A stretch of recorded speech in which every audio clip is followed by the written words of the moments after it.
अभवत् सगुणः सोऽपि द्विरूपः शक्तिमान् प्रभुः सोमो दिव्याकृतिर्विप्र निर्विकारी परात्परः। प्रिय दर्शकों नमस्कार, एक बार फिर से उपस्थित हूँ आप सबके सामने। आज गुरुवार के कार्यक्रम में आपका ध्यान जन्म कुंडली के लाभ भाव से या लाभ भाव की तरफ लाना चाहता हूँ। इससे पहले कि कार्यक्रम शुरू करें, कुछ जरूरी बातें। लाइव होता हूँ मैं शनिवार को रात्रि 8:15 पे। जय श्री कृष्ण आवश्यक रूप से लिखें और कार्यक्रम कैसा लगा ये ज़रूर बताएं, इसमें और क्या बदलाव किया जा सकता है। एक जन है वो हमेशा लिखते हैं कि बोर्ड पर दिखता नहीं है। अब यही 2-3 है मेरे पास स्केच, इसी से लिखता हूँ। कोशिश करिए। हालांकि लाइट भी मैंने आज आपके कहने पे बंद कर रखा है, कम जलाया है, तो हो सकता है कि आज आपको चीज़ें ठीक से दिख जाएं। शुरू करते हैं। ये जन्म कुंडली का लाभ भाव है ना। और अगर आप इसको त्रिकोण में बांटना चाहते हैं तो ये पहला है, ये लग्न, ये पंचम और ये नवम। ये धर्म त्रिकोण है, मतलब यहां से धर्म का विचार किया जाता है। यहां से लग्न पंचम और नवम से धर्म अर्थ काम मोक्ष, धर्म अर्थ काम मोक्ष, धर्म अर्थ काम मोक्ष। क्लियर है? यहां से अर्थ का विचार, धर्म के बाद अर्थ, तो यहां से फिर धर्म के बाद अर्थ, ऐसे धर्म अर्थ, यहां काम, यहां आकर के मोक्ष हो गया। फिर धर्म, फिर यहां से अर्थ, फिर यहां से काम और फिर यहां से मोक्ष। ठीक है? फिर यहां से धर्म अर्थ, यहां पे भी लिख देता हूं काम, और फिर यहां है मोक्ष। मतलब धर्म त्रिकोण ये है, और ये क्या है? काम त्रिकोण है। कामना, इच्छा, कोई जिज्ञासा है, कोई इच्छा है, वो पूरी होगी कि नहीं, ये कहां से जानेंगे? जन्म कुंडली के लाभ भाव से।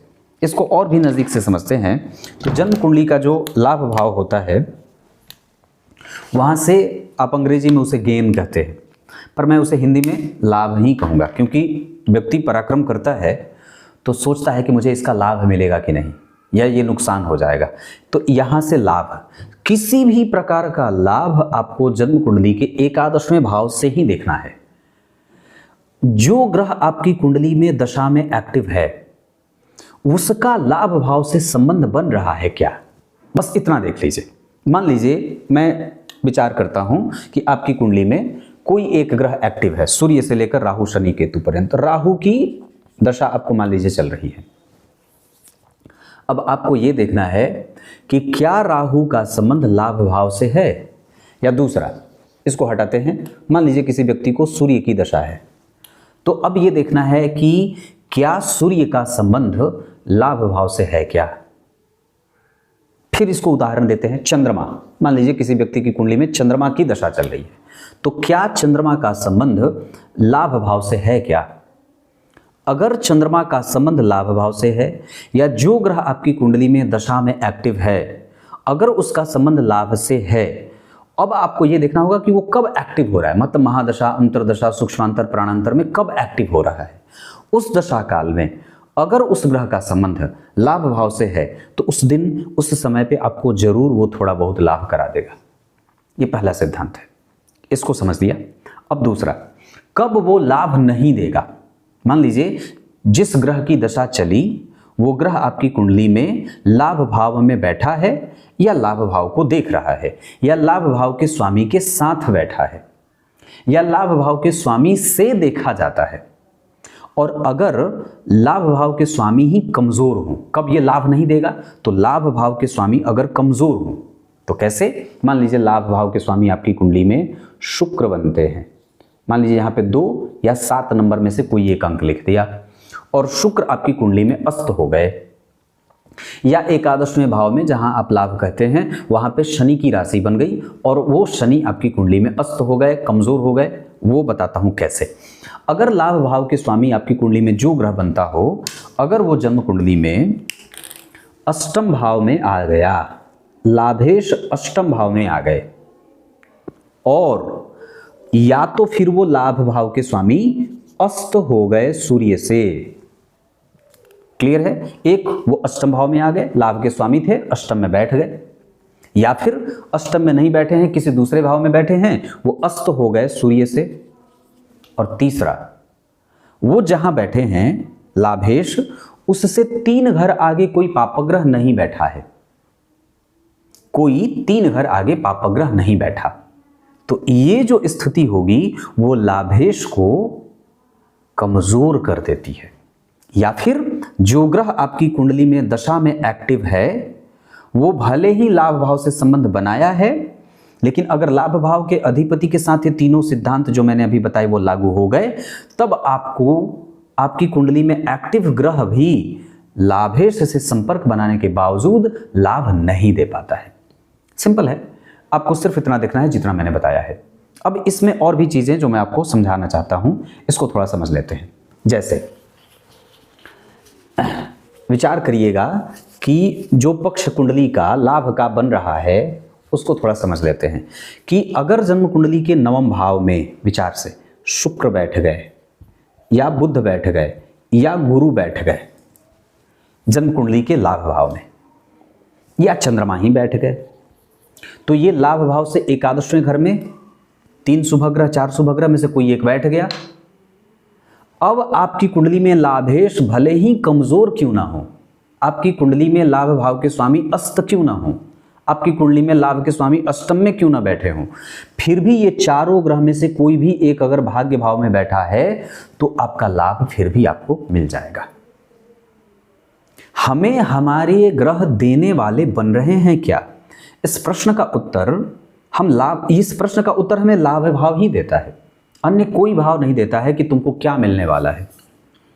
लाभ भाव का इस वजह से ही जन्म कुंडली के महत्वपूर्ण हो जाने का यही कारण है, क्योंकि आप जो कुछ भी प्राप्त कर रहे हैं, अगर लाभ भाव सुरक्षित नहीं है, कमजोर है, लाभ भाव पर पड़ने वाले ग्रह की दृष्टि अच्छी नहीं है, तो फिर आप रगड़ रहे, कोई फर्क नहीं पड़ता है।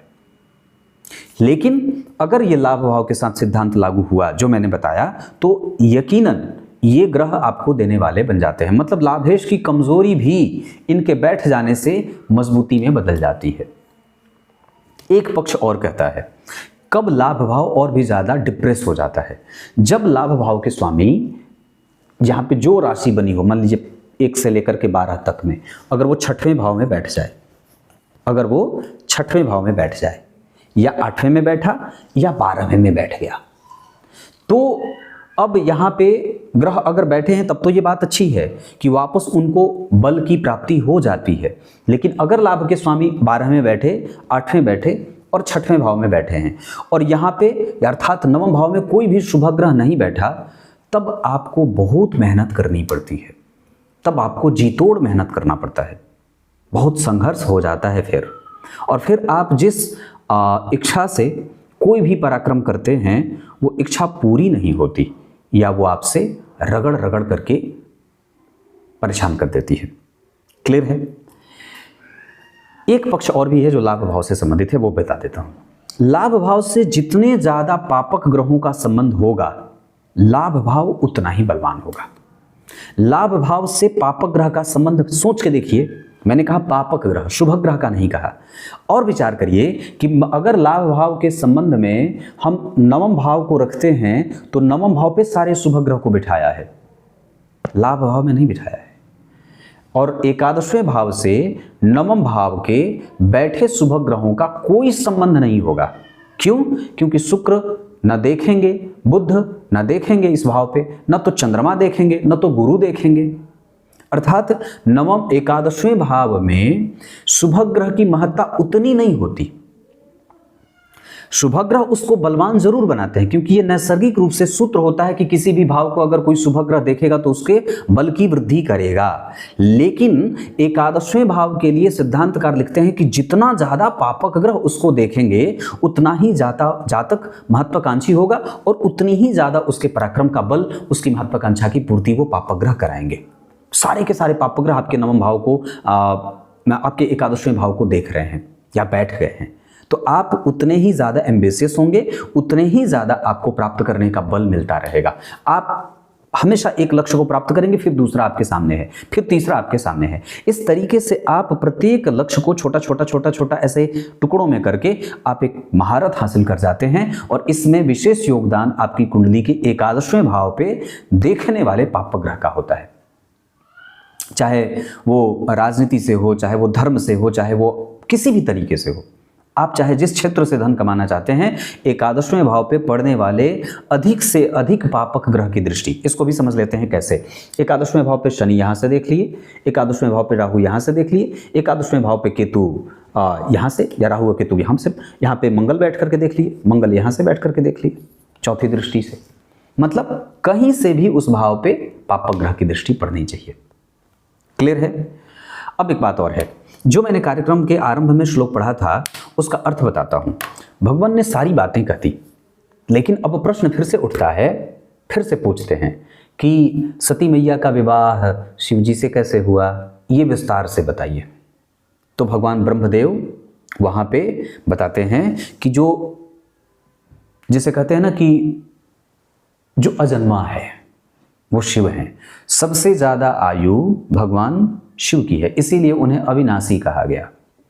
तो शिव के बाएं अंग से विष्णु की उत्पत्ति हुई, दाहिने अंग से स्वतः मैं अर्थात ब्रह्मा, जो ब्रह्मा जी कहते हैं, दाहिने अंग से मेरी उत्पत्ति हुई और उनके हृदय से रुद्र की उत्पत्ति हुई।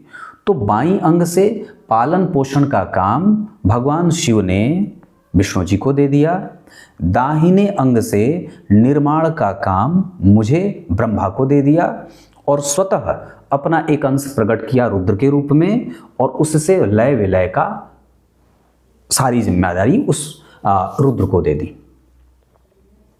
है ना। मैंने ये बात कही थी, आकाश का आकाश में मिल जाना प्रलय है, पृथ्वी का पृथ्वी में मिल जाना प्रलय है, भूमि का भूमि में, जल का जल में, और अग्नि का अग्नि में मिल जाना ही प्रलय है। ज्योतिषशास्त्र में इसी की तो गणना होती है, त्रुट्यादि प्रलयांत काल कलना मानः प्रभेद क्रम, है ना, श्लोक आता है। तो कहा गया कि हर एक क्रिया को और क्रिया का निष्पादन करने के लिए आगे चल करके आपको पंचदेवों की व्याख्या मिलेगी कि पंचदेवों में सब अपना अपना उत्पत्ति, निग्रह, ऐसे करके जो जितने भी कृत्य हैं उसमें गणेश जी, देवी मैया और शिव जी और उसके बाद सूर्य, ये सब जो हैं वो पंचदेवा आते हैं। पर अभी फिलहाल उसकी चर्चा नहीं है। अभी सिर्फ इतना है कि भगवान ने अपने कृत्य का निर्वहन करने के लिए ब्रह्मा, विष्णु और रुद्र की उत्पत्ति की और प्रधान स्वयं को बनाया। आगे होगा कि कैसे उनका विवाह होता है, ये फिर से एक बार अब विस्तार से उसकी कथा चलेगी। तब तक के लिए इजाज़त दीजिए, कल एक बार फिर से उपस्थित होंगे। बहुत बहुत नमस्कार।